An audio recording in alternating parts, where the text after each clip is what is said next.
雙魚座嚟緊呢一周，我睇到 Divine 俾你嘅 suggestion 就係相信自己嘅能力，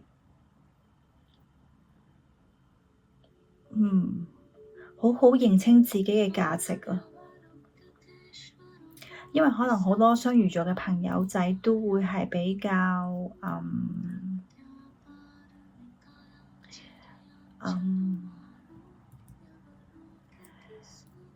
點講咧？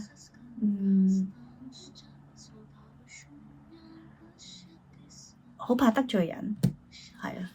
所以我睇到 Divine 係希望嚟緊呢一周雙魚座相信自己嘅能力，個決定權攞返喺自己嘅手裏邊。而另外我亦都睇到，可能其實嚟緊呢一周雙魚座嘅你都係同樣地都係面對感情嘅問題啦。如果你可能就係當你想去修補、維繫或者發展一段新嘅感情嘅時候，可能如果新嘅戀情，可能雙魚座嘅你需要學下點樣去主動啦。OK，如果同時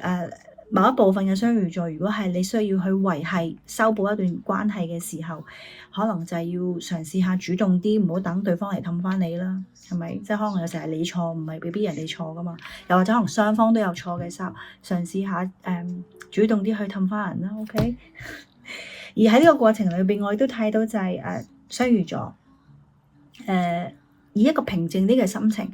去同對方嘗試下溝通下啦，嘗試下去講出一啲，因為可能你哋兩個之間嘅問題已經係一啲結構性上面嘅問題，而可能講話一路都解決唔到嘅，所以就係如果雙魚座嘅你嘗試下主動啲同對方去溝通，去解決你哋兩個之間可能係一啲嘅結構性上面嘅問題，而唔係可能往往係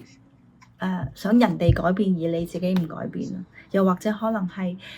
當對方唔改變嘅時候，你將一啲你自己內心嘅感受，你就永遠收埋喺自己個心裏邊，而覺得咁樣係解決到事情。